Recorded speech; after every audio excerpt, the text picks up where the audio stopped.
keberkahan di hari itu. Tapi mereka yang telat bangun, yang kemudian juga tidak berangkat ke rumah Allah bagi yang laki-laki, akan ada banyak penyakit-penyakit yang menimpa dia, khususnya yang akan kita bahas hari ini, yaitu penyakit hati. Allahumma salli wa sallim ala abdika wa rasulika Sayyidina wa maulana wa syafi'ina Muhammad wa ala alihi wa ashabihi ajma'in. Ya Allah, semoga salawat dan salam, berkah dan nikmat senantiasa Engkau curahkan untuk hamba kekasih-Mu, untuk baginda Nabi kita Muhammad alaihi salatu wassalam, untuk keluarga beliau, untuk istri-istri beliau, untuk putra-putri beliau, dan untuk seluruh sahabat Nabi. Semoga Allah meridhai kita bersama mereka. Amma ba'd. Siapa yang pernah sakit hati? Nah, iya, pernah sakit hati ya Pak. Sampai hari ini sakit hati. Ahibati fillah, ada satu hari harta yang kita kumpulkan tidak berguna. Kekuasaan yang kita miliki juga tidak bermanfaat. Relasi, kawan, tidak ada faedahnya. Kapan? Tatkala bumi ini berakhir, tatkala kita meninggal dunia, Allah Azza wa Jalla mengatakan yauma la yanfa'u malun wala banun. Pada hari di saat harta tidak berguna, anak-anak laki-laki juga tidak manfaat, illa man atallaha biqalbin salim, kecuali orang yang datang menjumpai Allah dengan hati yang selamat. Dulu kita di pondok itu belajar. Siapa yang pernah mondok? Banyak yang pernah mondok ya. Kita diajarin sebuah kata-kata, al-qalbus salim fil jismis salim. Dulu kita diajarin bahwasanya hati yang selamat itu adanya di tubuh yang sehat. Bener nggak? Kadang-kala kita lihat orang sehat nggak ke masjid, wah badannya keker. Pagi Ahad naik sepeda 30 kilo, masjid di sebelah rumahnya nggak nyampe. Ini badannya sehat, tapi hatinya nggak sehat. Atau memang dia nggak dengar panggilan hayya 'alas shalah. Boleh jadi. Jamaah rahimakumullah,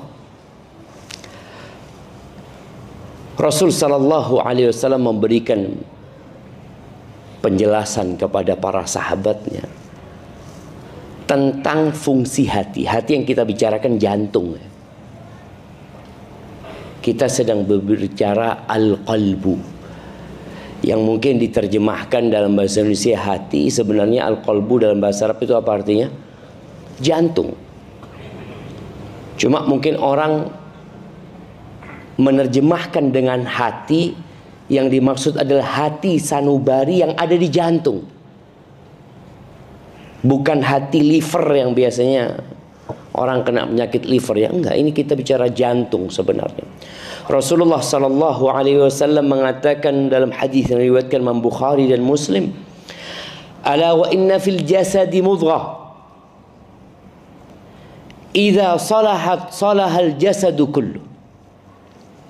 Sesungguhnya di dalam tubuh manusia itu ada satu organ yang kalau dia baik, semua tubuhnya baik. Tapi kalau dia rusak, semua tubuhnya rusak. Apa organ itu? Al-qalbu. Dan hati ini kondisinya memang membingungkan. Dia suka bolak-balik. Bagaimana ikhlas ketika itu adalah amalan hati. Seringkali kita harus berjuang dengan hati kita sendiri. Kita berdoa, ya muqallibal qulub, tsabbit qalbi ala dinik. Wahai yang membolak-balikkan hati, tetapkan hatiku di atas agamamu. Dan para ulama ahli sunnah wal jamaah ketika mereka menjelaskan tentang al-iman, mereka mengatakan al-imanu qaulun wa amal. Iman itu adalah ucapan dan perbuatan. Ucapan apa? Qaulul qalbi, ucapan hati. Wa qaulul lisan, dan ucapan lisan. Hati kita emangnya ngomong? Pernah antum dengarkan omongan hati? Para ulama menjelaskan bahwasanya qaulul qalbi, ucapan hati itu adalah at-tasdiq, mempercayai. Kita percaya dengan hati kita, kita yakin dengan hati kita. Itu ucapan hati. Qaulul lisan, asyhadu an la ilaha illallah wa asyhadu anna Muhammad Rasulullah. Itu seorang yang masuk dalam keimanan, hatinya harus percaya, lisannya harus mengucapkan.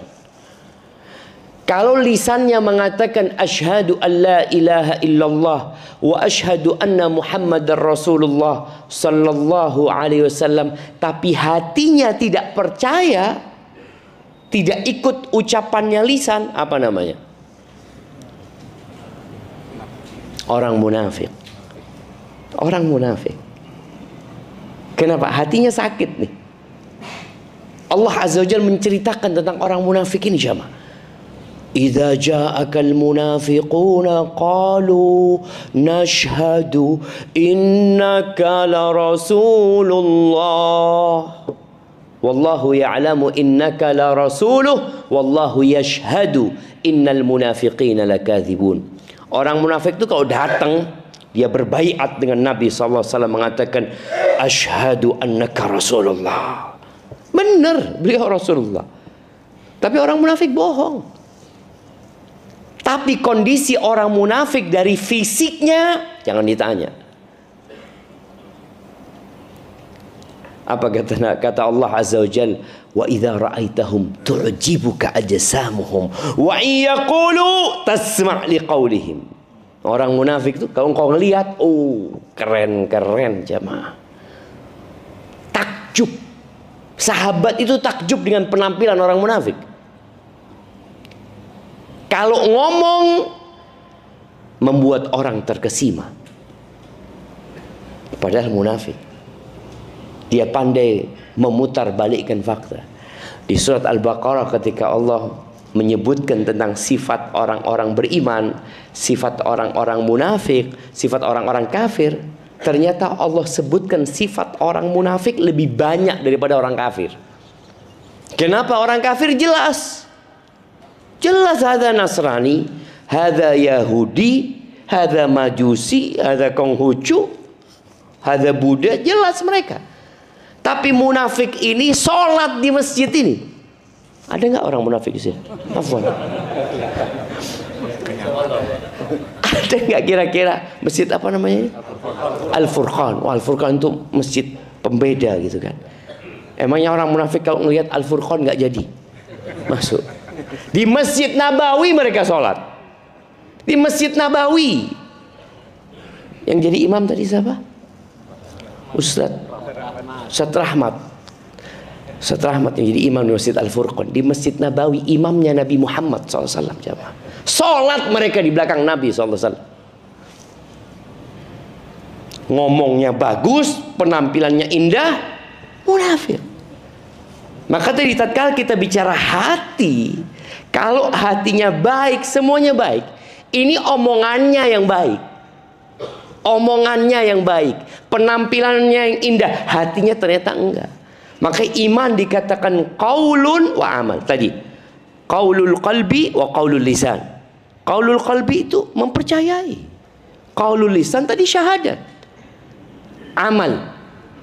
Amalul qalbi wa amalul lisani wa amalul jawari. Artinya hati itu beramal. Makanya kata para sahabat ketika menceritakan Abu Bakar Siddiq, Abu Bakar tuh amalannya banyak, tapi kalau amalan di luar itu kan kelihatan. Berapa sodakohnya Abu Bakar, berapa sholatnya Abu Bakar, Abu Bakar berangkat haji, Abu Bakar berangkat jihad, itu sahabat tahu gitu. Tapi para sahabat menceritakan Abu Bakar tuh bisa mengalahkan semuanya dengan sesuatu yang ada dalam hatinya, jemaah. Apa amalan hati, jemaah? Apa amalan hati? Nah, zikir mah amalan lisan, subhanallah, subhanallah, lisan. Ikhlas. Terus apa lagi? Niat, cinta, takut, berharap, tawakal. Makanya tawakal itu amalan hati. Makanya kadang-kadang sama orang-orang ditabrakin sama nggak usaha gitu loh. Tawakal itu amalan hati. Usaha itu amalan fisik badan. Jadi jangan ditabrak-tabrakin. Jadi orang tawakal itu ya diem aja. Ya enggak. Ada perintah untuk usaha. Tapi hatinya percaya, yakin sama Allah. Dan menyerahkan sama Allah Azza wa Jalla. Lisannya mengucapkan Bismillahi tawakkaltu ala Allah. Itu lisan. Orang itu akan ketahuan benar nggak hatinya ini tawakal. Ketika Nabi Musa dikejar-kejar oleh Fir'aun, kemudian sampai ke tepi pantai bersama umatnya Bani Israel, itu di pagi hari, jemaah. Allah menceritakannya, falamma tara al-jam'an, ketika dua kelompok ini saling melihat. Artinya Fir'aun udah di belakang mereka. Sahabat-sahabat Nabi Musa ini ngelihat Fir'aun di belakangnya, ngelihat ke depan lautan, nggak ada perahu, nggak ada jembatan. Apa perkataan sahabatnya Nabi Musa? Qala ashabu Musa inna lamudrakun. Sahabat-sahabat Nabi Musa mengatakan, habis kita sudah. Kita akan dibantai. Kita udah ketangkap sama Fir'aun. Ini Fir'aun di sini. Apa kata Nabi Musa? Kalla. Inna ma'iya rabbi sayahdin. Enggak mungkin. Allah yang memerintahkan kepada kita melakukan perjalanan ini. Bersama aku ada Tuhanku. Dia akan memberikan hidayah. Sudah sampaikah hati kita melakukan amalan itu? Tawakal sama saya, tawakal sama Allah. Padahal sebenarnya dia karena punya tabungan masih aman gitu. Aman lah sebenarnya. Jadi dia nggak tawakal. Dia itu karena punya tabungan. Maka sebagian orang itu Allah bikin habis semuanya. Karena dia belum hijrah seutuhnya kepada Allah Azza wa Jalla. Dia belum semuanya diserahkan sama Allah. Antum nggak ngelihat bagaimana para sahabat Nabi ketika hijrah dari kota Mekah ke kota Madinah, bawa apa mereka, jemaah? Rumah ditinggal, orang tua ditinggal, kadangkala bininya pun ditinggal, hartanya pun mungkin yang nggak bisa dibawa ditinggal, usahanya tutup. Berangkat ke kota Madinah, ngapain? Sudah menuju kepada Allah dan Rasul. Kerja apa nanti di Madinah? Usaha apa di Madinah? Yang penting kita menuju kepada Allah dan Rasul. Ternyata sampai Madinah, betul nggak ada kerjaan, jemaah. Betul. Nggak punya rumah. Di mana sahabat tidur? Di masjid. Masjid Nabawi itu tempat tidur, jemaah. Masjid ini boleh tidur. Nggak ada tulisan. Oh, di dalam nggak boleh, di luar ditulis boleh tidur. Wallah, di Masjid Nabawi itu tempat tidur. 80 sahabat tidur di sana. Bukan tidur sebentar jamaah. Sekarang sebagian umat Islam itu, ya, anak husnudzon sama mereka ya. Mereka mungkin melarang tidur karena takut dibuat tidur lama. Padahal sebenarnya kalau bisa silahkan tidur. Mau 2 hari, 3 hari, sebulan, tafadhol. Anak pernah datang ke satu masjid. Agak jahat masjidnya itu jemaah. Dilarang selonjoran. Anak ngomong astagfirullahaladzim. Sampai kayak gini ya. Ini orang itu kan dalam perjalanan capek, lelah, kepingin lah. Ini kan. Ini udah nggak boleh. Mas, itu dilarang selonjoran. Astagfirullahaladzim jemaah. Maka kita lihat tadi. Bagaimana tawakalnya para sahabat Nabi. Sampai udah. Antum tahu sahabat Nabi yang nikah dengan disuruh nyari cincin, berani dia nikah jemaah. Antum berani nikah? Ketika Nabi SAW tidak tertarik dengan wanita yang menawarkan dirinya, beliau sedang tidak ingin menikah, sahabat ini mengatakan radhiyallahu ta'ala anhu, ya, in kana laysa laka biha hajah ya Rasulullah fazawwijni iyah. Ya Rasulullah, kalau engkau tidak punya keperluan sama perempuan ini untuk menikahinya, nikahkan dia sama aku. Bayangin ya, gimana sahabat ini mengatakan itu dalam rangka yang menyelamatkan wanita ini, dan kondisinya jadi nyaman gitu loh. Karena perempuan ini datang menawarkan dirinya kepada Nabi SAW untuk dinikahi.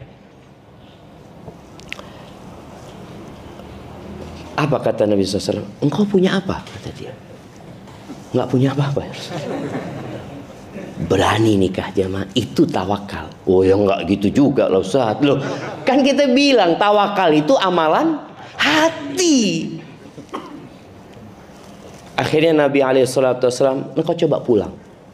Carilah. Ada usaha. Hatinya tetap bergantung sama Allah SWT. Dia disuruh usaha, ya usaha. Dia sampai ke rumahnya, dia cari ini itu, nggak ada ya Rasulullah. Iltamis walau khataman min hadid. Coba engkau cari lagi, walaupun cincin besi itu jadi maharnya. Ini maharnya aja nggak punya jemaah. Akhirnya dia ngomong, nggak ada ya Rasulullah.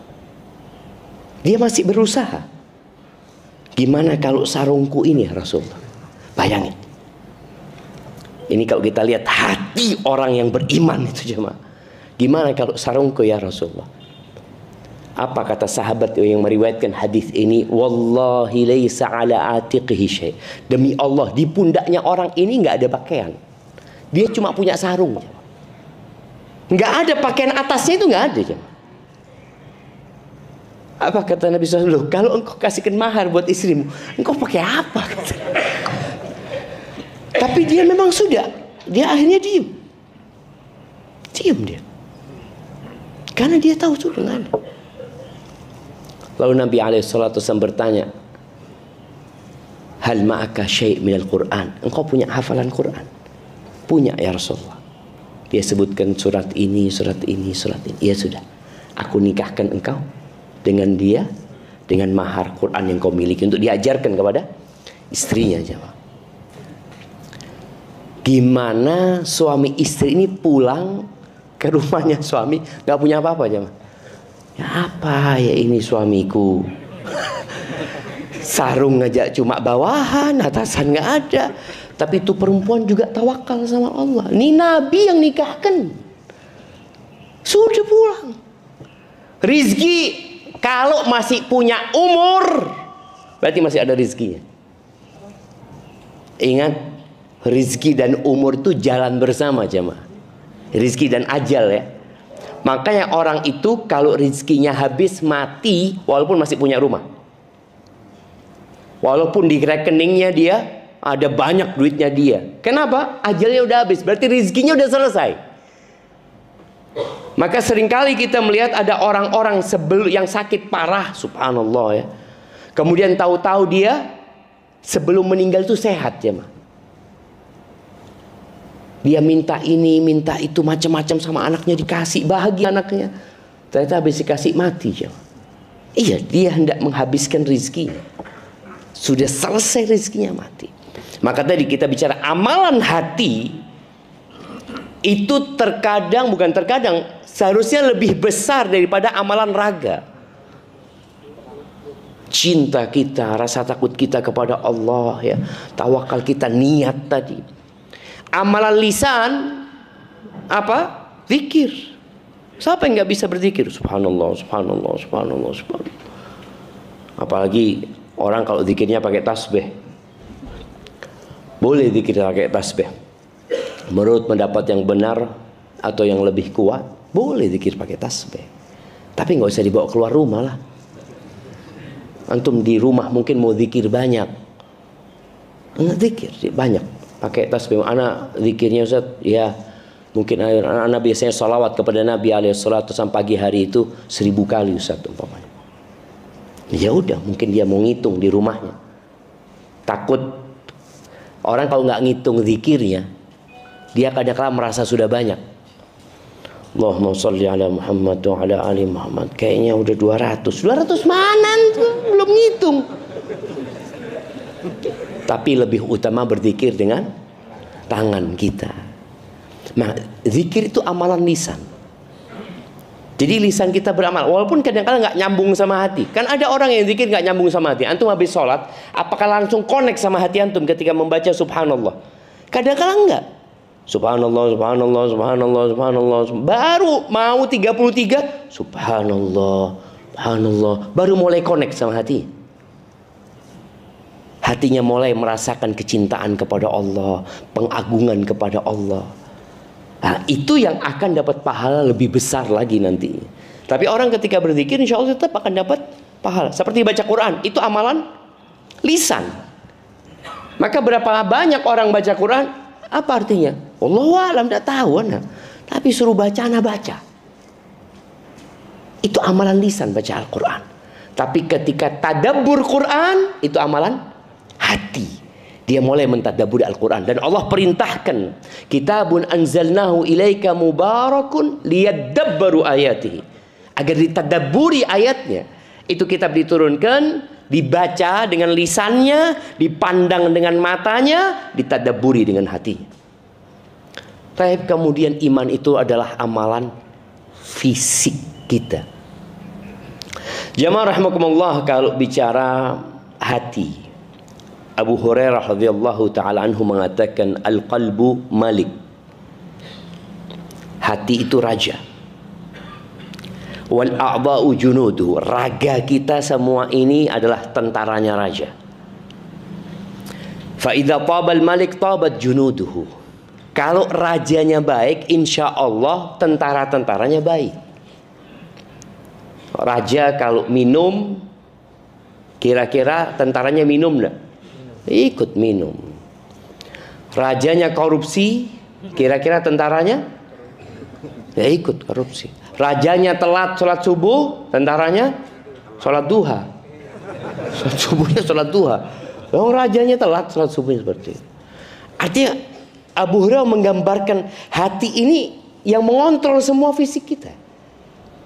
Jadi kalau ada orang ini kadang-kala emak-emak ya menghadapi suami yang mungkin ya suaminya suka main game, dengar adzan masih main game.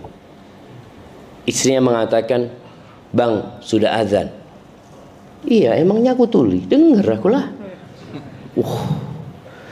Kita lihat jamaah, dia dengar. Tapi telinganya yang dengar, hatinya nggak dengar. Berapa banyak orang yang mendengar dengan telinganya, tapi hatinya nggak dengar. Bagaimana memberikan nasihat kepada suami yang seperti itu? Loh, suamimu ini sedang sakit hatinya. Maka yang diobatin hatinya gitu. Jadi bukan ditarik-tarik atau diteriakin, enggak. Bagaimana ngobatin hati? Ini nanti kita akan bicarakan bagaimana cara mengobatin hati. Tapi Abu Hurairah ketika menggambarkan bahwasanya hati itu raja dan raga itu adalah tentaranya. Kalau rajanya baik, maka semuanya akan jadi baik. Wa idza khabusal qalbu, kalau hatinya busuk, khabusat junuduh, maka raganya, tentaranya semua akan jadi buruk. Jamaah rahimakumullah, penyakit hati ini ada dua. Ada penyakit yang rasa sakitnya langsung dirasakan. Langsung dirasakan. Makanya ada orang ngomong, ya Allah sakit hati anak. Dia langsung merasakan. Ulama mencontohkan rasa sakit hati yang seperti sakit fisik sebenarnya, yang butuh obat. Itu yang orang-orang berangkat ke psikiater. Itu ada sakit hati dia. Dikasih obat. Ada obatnya memang, obat fisiknya ada. Sedih, kecewa, itu sakit hati. Kemudian cemas, ada kekhawatiran yang berlebihan, itu sakit hati yang kadang-kala obatnya kemana? Ya ke dokter. Ada obatnya itu. Tapi juga bisa ke ustadz. Karena rasa sakitnya orang ini langsung merasakan, ya Allah saya nggak bisa tidur, kata dia. Kenapa? Nggak tahu, kalau saya mau memejamkan mata itu takut gitu ya, khawatir, was-was, dia ya Allah nggak enak. Ini penyakit bisa diobatin dengan dokter, tapi sejatinya ada obatnya dalam agama kita juga. Mengobati kecemasan, mengobati ketakutan, depresi, stres, itu sakit langsung dirasakan oleh fisiknya. Ditambah kurus badannya, makan jadi nggak enak, ada berasa. Tapi ada penyakit hati yang kedua ini, yang orang itu nggak merasa kalau dia sakit. Bahkan tadi kayak orang munafik, sehat, nggak merasa sakit. Kalau dikasih tahu antum sakit, naudzubillah, jangan suudzon sama anak. Allah mengatakan tentang orang munafik apa? Fi qulubihim marad. Di hati mereka ada penyakit. Fazadahumullahu marada. Allah tambahkan penyakit itu tapi nggak kerasa. Makanya ada orang tersesat itu sakit hatinya sebenarnya, tapi enggak sih. Alhamdulillah anak nggak minum obat apa-apa, anak tidur enak, makan enak. Nah ini penyakit yang bahaya sebenarnya. Karena kalau penyakit yang dirasakan rasa sakitnya, insya Allah dia akan berobat. Makanya di antara doa yang diajarkan Nabi SAW itu tentang penyakit hati yang dirasakan itu, Allahumma inni a'udzubika minal hammi wal hazn. Ya Allah, aku berlindung kepadamu dari kecemasan dengan yang akan datang dan kesedihan dengan masa lalu. Karena orang kalau kena dua penyakit ini, apa yang akan terjadi? Dia nggak produktif. Apabila dia seorang istri, dia biasanya tidak akan menjalankan tugas-tugasnya terhadap suami, anak-anaknya, karena dia sedang, aku sedih gitu loh. Iya engkau sedih, tapi ada anak-anakmu ini. Karena ada orang yang ditinggal mati oleh suaminya. Kalau tinggal mati suami kadang-kala seneng dia, nggak sakit hati. Alhamdulillah ya Allah. Ada suami-suami yang memang ditunggu mati sama istrinya. Antum kan nggak merasa. Ada perempuan-perempuan yang curhat sama anak-anak, kepingin dia mati. Ngomongnya poligami. Allah, anak doakan mati dia sebelum poligami. Dan ada loh seorang wanita yang ngatakan sama anak, Ustaz, anak hampir dipoligami Ustaz, sama suami anak terus doa minta sama Allah, alhamdulillah mati dia Ustaz. Dicabut doanya sama Allah, nggak sempat poligami gitu. Iya tadi ada orang yang sakit hati sehingga dia nggak produktif. Kalau dia sedih kemudian dia baca Quran, ya, oh dia dapat obatnya tuh.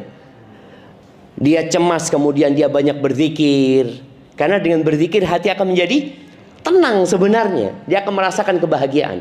Tapi tadi ada penyakit yang orang itu nggak berasa kalau dia sakit. Nggak ada sesuatu beban dalam hidup dia. Dia nyaman aja. Seperti orang-orang kafir. Mereka dengan kekufurannya nyaman. Bahkan mereka membela kekufuran mereka. Bagaimana cerita Nabi Ibrahim dilemparkan ke api sama kaumnya. Selamat dari api neraka keluar. Kaumnya ada yang beriman? Nggak ada. Cuma Nabi Lut alaihi salam. Bagaimana Nabi Nuh alaihi salatu wassalam 950 tahun berdakwah. Tapi karena kaumnya merasa tidak sakit, maka mereka merasa nggak perlu sama Nabi Nuh. Tapi kalau sedih, cemas, orang kadang perlu dibawa ke psikiater. Ini gimana orang ini jadi seperti yang dulu. Tapi ada penyakit yang tidak